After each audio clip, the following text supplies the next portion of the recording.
अस्सलाम वालेकुम स्टूडेंट्स। आज हम लोग फर्टिलाइजेशन के बारे में पढ़ेंगे। फर्टिलाइजेशन क्या है? फर्टिलाइजेशन बेसिकली क्या है? Fusion of male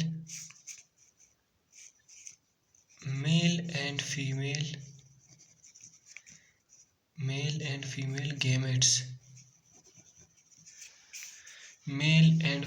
gametes. इसके बाद हम लोग देखते हैं कि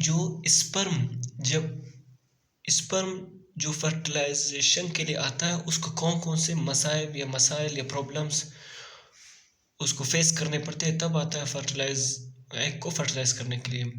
तो इधर हम लोग लिखते हैं, पहला जो पॉइंट है वो है अप्रोच ऑफ स्पर्म। क्या है अप्रोच ऑफ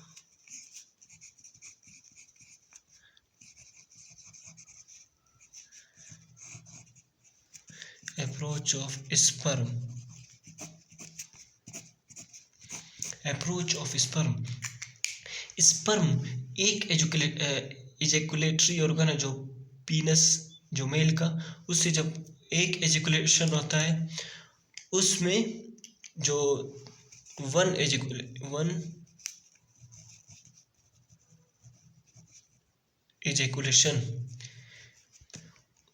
एजेकुलेशन में जो 3.35 ml ऑफ सीमन होता है, जो 3.35 ml ऑफ सीमन होता है वो क्या होता है? डिपॉजिट होता है। किधर डिपॉजिट होता है? जब निकलता है तो डिपॉजिट किधर होता है? Deposit in vagina. ये जो सीमन है 3.35 ml ऑफ सीमन, इसमें तकरीबन 2 to 300 मिलियन स्पर्म्स होते हैं। कितनी होती है? 2 to 300 मिलियन स्पर्म्स होते हैं। उसके बाद हम लोग पढ़ते हैं कि स्पर्म को मूव करने के लिए सबसे जो अहम उसका पार्ट है वो है टेल। क्योंकि स्पर्म का जो मिडल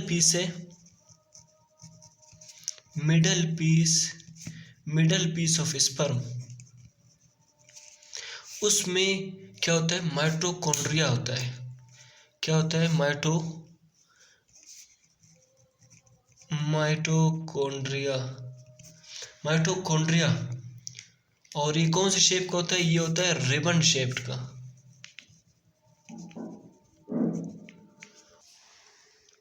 स्पर्म के जो मूवमेंट्स है, सबसे पहले जो स्पर्म का मूवमेंट है वो है लेशियन मूवमेंट ऑफ टेल। वो इसलिए होता है क्योंकि मिडल पीस है जो स्पर्म का, उसमें माइटोकॉन्ड्रिया होता है और रिबन शेप्ड का होता है। उसके बाद जो सेकंड मूवमेंट है स्पर्म का, वो किस वजह से होता है? वो प्रोस्टाग्लैंडिन से होता है। प्रोस्टाग्लैंडिन एक हार्मोन है। ये क्या करता है? ये रिस्पॉन्सिबल है यूट्राइन कंट्रैक्शन के लिए।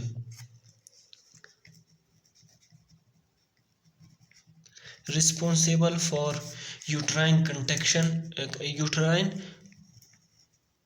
और वेजिनल पार्ट की कंट्रैक्शन के लिए भी ये responsible. Uterine and vaginal contraction.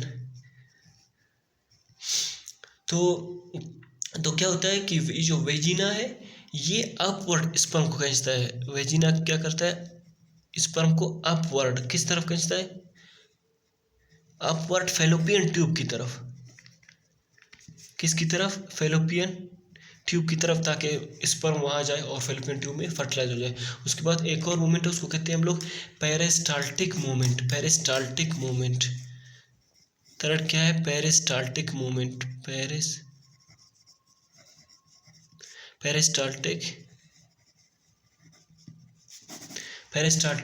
में ये है कि स्पर्म को क्या करता है? ऊपर, ये जो रिवर्स डायरेक्शन में क्या करता है? स्पर्म को वेजिना क्या करता है? ऊपर खींचता है। उसको कहते हैं पेरिस्टाल्टिक मूवमेंट। स्पर्म को क्या करता है वेजिना? ऊपर खींचता है रिवर्स डायरेक्शन में। इधर क्या करता था? फैलोपियन ट्यूब की तरफ स्पर्म उसको क्या करता था? खींचता था। और ये जो पेरिस्टाल्टिक मूवमेंट है ये अपवर्ड मूवमेंट है। वेजिना अपनी तरफ क्या करता है? इसको upward movement of sperm.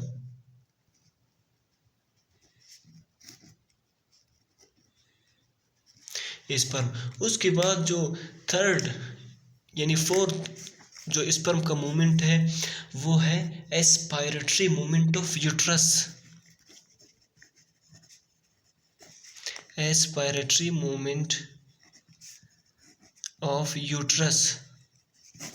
एस्पायरेटरी movement में क्या है कि ये एक टाइप का सकिंग मूवमेंट है।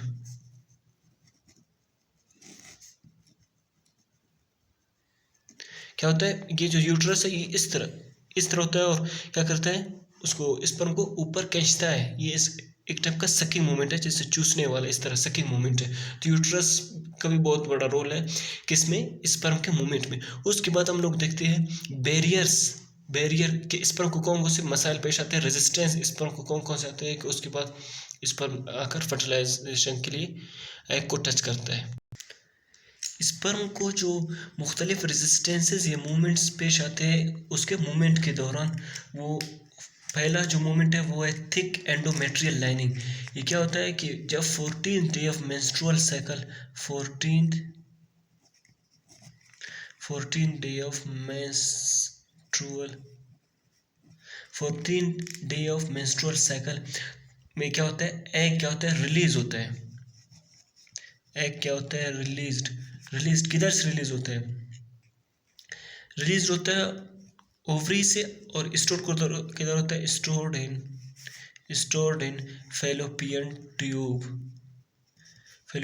ट्यूब कितने 2 days या 48 hours के लिए।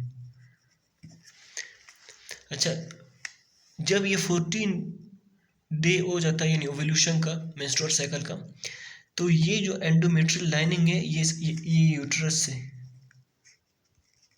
और इसका जो एंडोमेट्रियल लाइनिंग है वो बहुत थिक हो जाता है। जैसे ही थिक हो जाता है तो अपने आप को इस तरह लपेटता है, इस तरह जैसे ही अपने आप को इस तरह करता है तो ये इधर से स्पर्म के लिए जो स्पेस है वो बहुत कम रह जाता है। तो स्पर्म को मूव करने के लिए बहुत ज़्यादा रेजिस्टेंस का सामना करना पड़ता है। और ये कौन सा रेजिस्टेंस है, ये है फिजिकल बैरियर, ये फिजिकल रेजिस्टेंस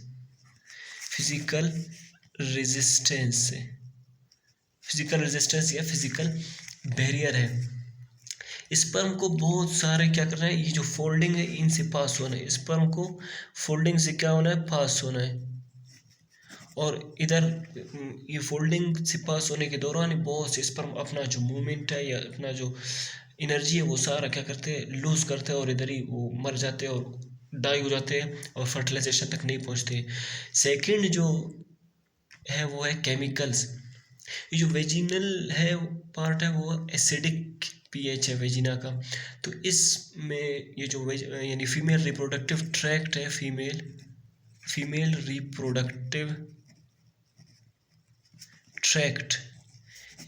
रिप्रोडक्टिव ट्रैक्ट में क्या होता है कि जो पीएच है वो क्या है, बहुत लो है। लो का मतलब एसिडिक है, पीएच क्या है, बहुत लो है। तो ये क्या करता है, जो स्पर्म्स है उनको क्या करता है, किल कर देता है, क्योंकि इस पीएच पर स्पर्म सर्वाइव नहीं कर सकते, स्पर्म्स आर किल्ड। अच्छा, ये इधर वही रूल इस्तेमाल होता है जैसे हम लोग कहते हैं सर्वाइवल ऑफ द फिटेस्ट।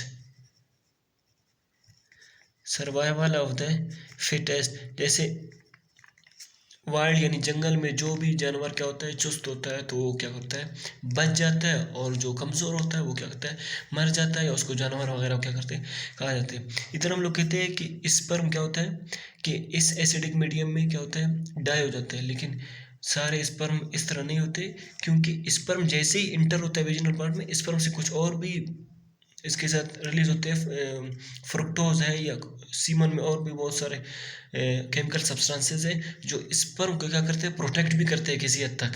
और ये जो मीडियम है, वेजिनल मीडियम है, इसको क्या करते हैं, किसी हद तक स्पर्म के लिए प्रोटेक्टिव बनाते हैं।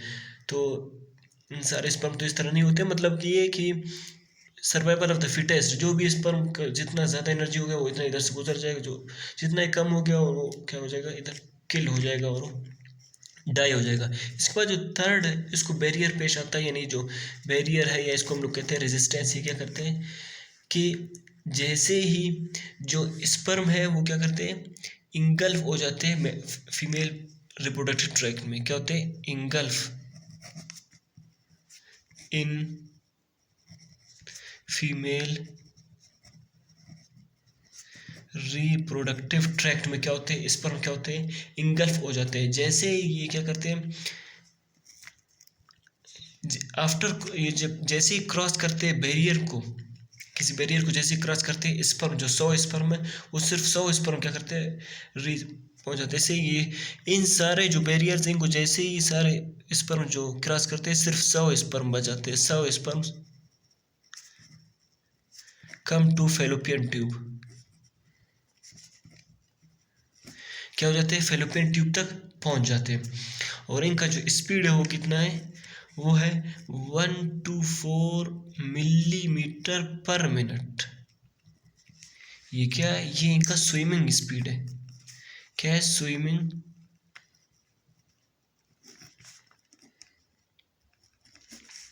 Swimming speed. उसके बाद हम लोग पढ़ते हैं कुछ रिएक्शंस होते हैं जिसके बाद फर्टिलाइजेशन होता है। और जो सबसे पहला रिएक्शंस है उसके बाद हम लोग देखते हैं रिएक्शंस होते हैं, कुछ रिएक्शंस या हैपनिंग्स।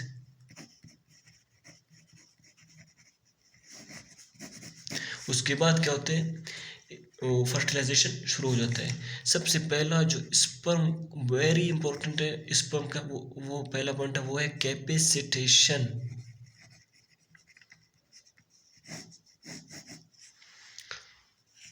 कैपेसिटेशन कैपेसिटेशन में क्या करता है, जैसे ये कैपेसिटी से निकला है यानी हैसियत, तो स्पर्म क्या होता है, ये फंक्शनल मेच्योरिटी को अचीव करता है फीमेल रिप्रोडक्टिव ट्रैक्ट में। स्पर्म क्या करता है, अटेन यानी दोबारा ले लेता है फंक्शनल मेच्योरिटी। फंक्शनल मेच्योरिटी कब हासिल करता है, ये जब फीमेल रिप्रोडक्टिव ट्रैक्ट में क्या हो जाता है, इंटर हो जाता है। अटेन क्या हो जाता है, attain functional maturity in female reproductive tract. अच्छा, इधर कौन कैपेसिटेशन में क्या क्या चीज़ें हैपन हो जाते हैं ये हम लोग पढ़ते हैं अभी। अच्छा, ये सारे स्पर्म के क्या है, ये सारे चेंजेस स्पर्म में आते हैं। फर्टिलाइजेशन से पहले क्या करता है, अपने आप को रेडी करता है। सबसे पहला जो चेंजिंग स्पर्म में आता है वो ये है कि स्पर्म की जो ऊपर वाला मेम्ब्रेन है इसमें जो ग्लाइको प्रोटीन और स्टीरोल्स है इनको क्या किया जाता है, रिमूव किया जाता है। इनको क्या किया जाता है, रिमूव किया जाता है। और वो जो स्पर्म लाइसिन्स है ये क्या होते हैं, ये रिलीज होते हैं ताकि वो क्या करें, प्लाज्मा मेम्ब्रेन ऑफ एग यानी जो प्लाज्मा मेम्ब्रेन है एग का उसको क्या करे, स्पर्म लाइसिन्स क्या करते हैं, स्पर्म लाइसिन्स ये मेम्ब्रेन ऑफ एग को क्या करते हैं, कौन सा membrane, plasma membrane. Plasma membrane of egg को क्या करते हैं, डाइजेस्ट करते हैं। क्या करते हैं, डाइजेस्ट। उसके बाद जो दूसरा है वो है कैल्शियम इनटेक। जैसे ही ये कैल्शियम को क्या करते हैं, इनटेक यानी लेते हैं, तो ये क्या हो जाते हैं, एक्टिव हो जाते हैं। स्पर्म क्या हो जाते हैं, एक्टिव हो जाते हैं। थर्ड जो है वो है इस ये जो दो फंक्शंस होते हैं उसकी वजह से क्या होता है, मेम्ब्रेन क्या होता है, वीक होता है और परमेबल होता है। इसकी वजह से ये जो स्पर्म लाइसिन्स है वो क्या हो जाते हैं, ये स्पर्म से क्या हो जाते हैं, बाहर निकल जाते हैं। स्पर्म से ये जो स्पर्म लाइसिन्स बाहर निकल जाते हैं और किधर पेनिट्रेट करते हैं, एग के अंदर। ये क्या है, ये एग है, एग के अंदर क्या करते हैं, पेनिट्रेट करते हैं और एग की जो मेम्ब्रेन्स वो क्या करते हैं, डिसॉल्व करते हैं। चौथा है वो है, फोर्थ नंबर पर वो है स्पर्मोफिलिक साइट। ये पूरा क्या है, ये एग है, ये एग है। जैसे ही ये जो स्पर्म ये टच करते हैं तो ये स्पर्मोफिलिक साइट्स इस तरह बनते हैं। एग अपने आप को क्या करता है, फ्लेक्सिबल है एग और अपने आप को इस तरह बनाता है। वैसे तो ये इस तरह ओवर शेप्ड है लेकिन क्या करता है, इस तरह बल्जेस बनाता है ताकि स्पर्म क्या हो सके, अटैच हो सके स्पर्म। तो उसके बाद जो फिफ्थ चेंजिंग है स्पर्म के अंदर वो ये है कि स्पर्म अपने लाइसेंस क्या करता है, रिलीज करना स्टार्ट करता है। सबसे पहले जो कोरोना पेनिट्रेटिंग एंजाइम है वो रिलीज करता है, एल्यूरोनिडेज एंजाइम को रिलीज करता है, एक्रोसिन को रिलीज करता है। ये सारे स्पर्म लाइसेंस है। जो कोरोना पेनिट्रेटिंग एंजाइम है इसका काम ये है कि ये कोरोना रेडिएटा को क्या करता है, डाइजेस्ट कोरोना रेडिएटा यानी जो एग का मेम्ब्रेन है कोरोना रेडिएटा क्रोन टाइप के जो ताज की शक्ल के जो सेल्स हों क्या करते हैं, डाइजेस्ट करता है। हिलुरोनिडेज का काम क्या है, ये हिलुरोनिक एसिड को क्या करता है, डाइजेस्ट करता है। जो ये एग के ऊपर होते हैं और किस ग्लू लाइक होते हैं, ये क्या करते हैं, चिपके होते हैं एक दूसरे से, हिलुरोनिक एसिड्स के जो मॉलिक्यूल्स हैं इनको क्या करता है, हिलुरोनिडेज क्या करता है, ब्रेक डाउन करता है। एक्रोसिन, एक्रोसिन का काम क्या है, एक्रोसिन का काम ये है कि ये जोना पेलुसिडा को डाइजेस्ट करता है, डाइजेस्ट द जोना पेलुसिडा। उसके बाद क्या, रिसेप्टर कोन बनता है। फोर्थ स्टेप में क्या, रिसेप्टर कोन या फर्टिलाइजेशन कोन बनता है। वो किस तरह बनता है कि ये जो एग है, एग इस तरह हो जाता है, एग ये पूरा एग है, और उसके बाद ये जो स्पर्म है ये इस तरह,